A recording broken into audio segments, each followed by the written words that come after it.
Vamos mergulhar de cabeça num argumento bem específico sobre a idade da Terra.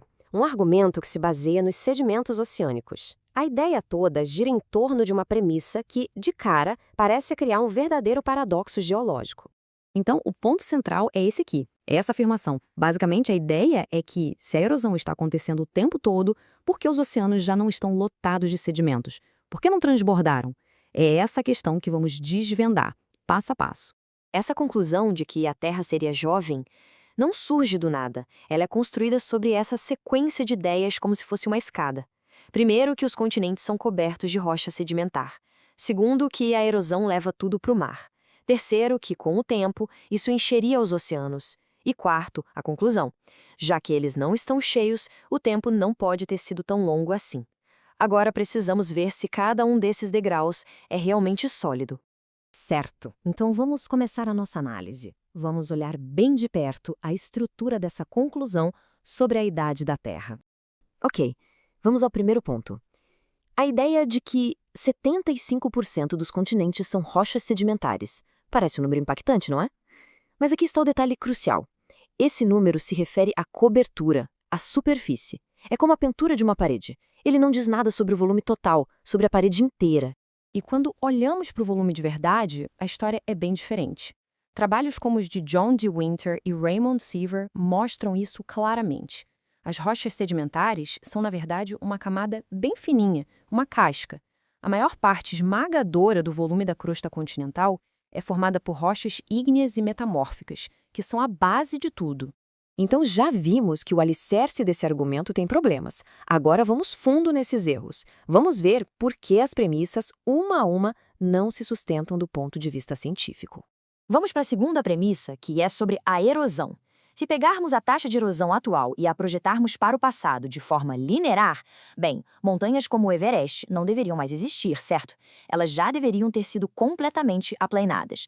Então, como é que elas ainda estão aí? A resposta está nesse conceito aqui, o equilíbrio dinâmico. Pesquisadores como William E. Dietrich, com seus estudos quantitativos, mostram que pensar só na erosão é ver metade da foto. A verdade é que as montanhas não estão paradas. Elas estão num cabo de guerra constante. De um lado, o surgimento tectônico empurra para cima. Do outro, a erosão desgasta para baixo. O resultado é um equilíbrio. A terceira ideia é meio 8 ou 80. Ela assume que o sedimento que sai do continente ou vai direto para o fundo do oceano e fica lá para sempre, ou ele simplesmente some. Mas a geologia não funciona assim, de forma tão preto no branco. A realidade é bem mais complexa, cheia de etapas intermediárias. Bom, o primeiro argumento a favor de oceanos mais jovens parte de uma observação que parece bem direta: a quantidade de sedimento que existe hoje no fundo do mar. O raciocínio é o seguinte: se a gente sabe que dezenas de bilhões de toneladas de sedimento são despejadas nos oceanos todos os anos, como pode a camada acumulada ter, em média, só uns 400 metros de espessura? Com base nisso, a conclusão parece inevitável: os oceanos teriam que ser bem mais jovens. Só que esse raciocínio se baseia numa premissa que conta apenas uma parte da história. A geologia moderna mostra que o ponto central não é só o que entra, mas como o sistema oceânico funciona como um todo. E aqui está o ponto-chave. O oceano não é como um balde fechado, onde tudo que entra fica lá para sempre. Pelo contrário, é um sistema aberto que está em constante troca com o planeta. Ele recebe sedimento, sim, mas também tem mecanismos para removê-lo. E existem vários desses mecanismos. Um dos principais é a subducção tectônica, onde o fundo do mar, com seu sedimento, é literalmente empurrado para dentro do manto da Terra e reciclado. O argumento a trata como se fosse uma solução mágica, um mecanismo perfeitamente calibrado que aparece na hora certa para remover os sedimentos do oceano. Uma coincidência boa demais para ser verdade, não é? Mas não é bem assim. A subducção é, na verdade, uma consequência direta e inevitável das leis da física. Olhe só como funciona de forma bem simples, como mostram modelos de gente como Donald Sturcott e Gerald Schubert. A crosta oceânica, quando se forma, é quente. Com o tempo, ela vai se afastando e esfriando. Ao esfriar, ela fica mais densa, mais pesada que o manto embaixo dela. E o que acontece com algo mais denso? Afunda, é pura gravidade. A remoção dos sedimentos que estão em cima dela é uma consequência desse processo, não a causa. Fora isso, boa parte do material fica presa perto dos continentes. A verdade é que o sedimento faz várias paradas no caminho. Ele fica armazenado temporariamente em planícies de rios, em deltas, nas plataformas continentais. Não é uma viagem direta.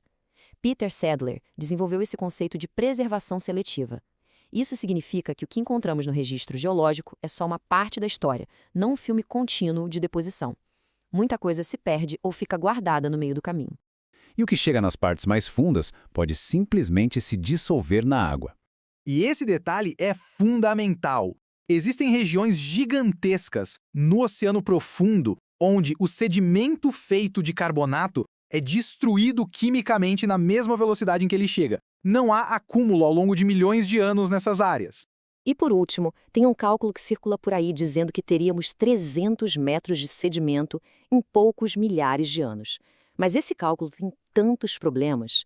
Primeiro, ele assume que a taxa de erosão de hoje sempre foi a mesma, o que não é verdade. Segundo, ele imagina que o sedimento se espalha por igual, como manteiga no pão, o que também não acontece. Ele esquece que o sedimento é esmagado pelo próprio peso, a compactação, e ignora todo o ciclo de reciclagem. Basicamente, confunde uma média simplista com a complexa realidade. Ok, já vimos o que está errado com as premissas. Agora vamos virar a página e entender como o sistema funciona de verdade. A chave para resolver aquele paradoxo do início está em entender o ciclo sedimentar global como um todo. E aqui está um número que muda tudo: 180 milhões de anos. Essa é mais ou menos a idade máxima do assoalho oceânico em qualquer lugar do planeta. Não existe crosta oceânica muito mais antiga do que isso. E o que esse limite de idade significa? Significa que o assoalho do oceano é como uma esteira rolante gigante. Ele é criado em um lugar e destruído em outro, nas zonas de subducção. Então, simplesmente não há tempo para um acúmulo infinito de sedimentos. O sistema inteiro é reciclado, o cronômetro da sedimentação é zerado de tempos em tempos. Então, aquela ideia de que existe um cobertor de sedimento com espessura igual em todo lugar não bate com o que a gente observa. Perto das dorsais oceânicas, onde a crosta é novinha, quase não tem sedimento. Já perto dos continentes, onde a crosta é bem mais antiga, a camada é muito mais grossa. Isso não é teoria, são dados de perfurações no fundo do mar. Como William R. Dickinson aponta, perto de onde a nova crosta se forma nas dorsais, não há quase nada de sedimento. Nas bacias mais fundas, temos centenas de metros, e perto dos continentes, aí sim podemos ter quilômetros de espessura. Falar de uma média global com essa variação toda simplesmente não faz sentido. Agora vamos analisar um argumento parecido, mas que foca em outra característica dos oceanos: a quantidade de sal dissolvido na água. De novo, a gente vê um modelo bem linear e simples. A ideia é, os rios levam sal para o mar, esse sal se acumula, e a quantidade atual indicaria o tempo total desse processo. A conclusão seria que se os oceanos fossem realmente antigos, eles deveriam ser muito mais salgados do que são. Mas, assim como aconteceu com os sedimentos, esse modelo simples deixa de fora uma parte crucial da história: os processos de remoção de sal. A geoquímica moderna revela um cenário muito mais de equilíbrio do que de acúmulo. Para entender isso, existe um conceito fundamental na oceanografia chamado tempo de residência. Basicamente, ele mede quanto tempo, em média, uma substância como o sódio fica na água antes de ser removida por algum processo. Isso mostra um sistema em equilíbrio, não em acúmulo infinito. O ponto aqui é que a quantidade de sal que a gente mede hoje não é um cronômetro da idade total dos oceanos. Na verdade, ela reflete o balanço, o equilíbrio delicado entre a velocidade com que o sal entra e a velocidade com que ele sai do sistema.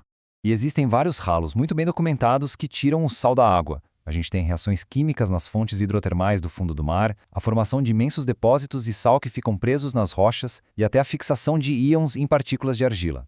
É interessante ver que a ideia de usar o sal como um relógio não é nova. Foi uma das primeiras propostas científicas lá atrás com Edmund Halley e depois com John Joly. Mas essa ideia foi superada por novas descobertas, principalmente quando entendemos os mecanismos de remoção de sal e, claro, com a teoria da tectônica de placas. E o mais interessante é que as evidências diretas, como o estudo de minerais antigos, indicam que a salinidade dos oceanos tem se mantido mais ou menos estável por um tempo geológico muito longo. E isso vai contra a ideia de um aumento constante e linear. Então, quando a gente olha para os dois argumentos, tanto do sedimento quanto do sal, um erro fundamental na abordagem fica bem claro. Essa tabela resume perfeitamente a diferença. De um lado, temos o modelo do balde, um sistema fechado que só acumula. Do outro, o modelo de equilíbrio dinâmico, um sistema aberto, complexo, com entradas e saídas. A ciência moderna descreve os oceanos usando esse segundo modelo. O ciclo do sedimento se autorregula através de mecanismos internos, os chamados feedbacks. E como são esses feedbacks na prática? Bom, pensem assim, quanto mais alta uma montanha, mais forte é a erosão sobre ela. Mas essa erosão diminui a altitude, o que diminui a erosão. É um ciclo que busca o equilíbrio. Outro exemplo, quando muito sedimento se acumula na beira de um continente, o peso afunda a crosta, criando mais espaço para mais sedimento. É um sistema que responde a si mesmo o tempo todo. Então, no final das contas, de onde vem aquela alegação inicial? Ela só aparece quando pegamos um sistema que é dinâmico, complexo, aberto e tentamos encaixá-lo à força numa caixinha simples, estática e linear. O paradoxo não está na Terra, está no modelo simplificado demais que se usa para descrevê-la. As conclusões mais fortes não vêm de um único cálculo ou de uma única observação, mas sim da convergência de muitas linhas de investigação diferentes que apontam de forma independente para a mesma resposta. É exatamente essa rede de métodos independentes que sustenta a escala de tempo geológica moderna. Não se trata só de um método, mas da convergência de resultados da datação radiométrica, do paleomagnetismo, do estudo dos fósseis e de muitos outros, que juntos pintam um quadro único e consistente. Portanto, o erro central desses argumentos de acúmulo é tratar um sistema natural que é complexo, aberto e dinâmico, como se ele fosse um sistema simples, fechado e linear. O modelo usado para análise é, em si, uma representação incompleta da realidade. No final, fica a reflexão sobre como o conhecimento científico é construído. A robustez de uma conclusão científica não está em um único cálculo isolado, mas sim na sua consistência com um corpo vasto e diversificado de evidências que se apoiam mutuamente.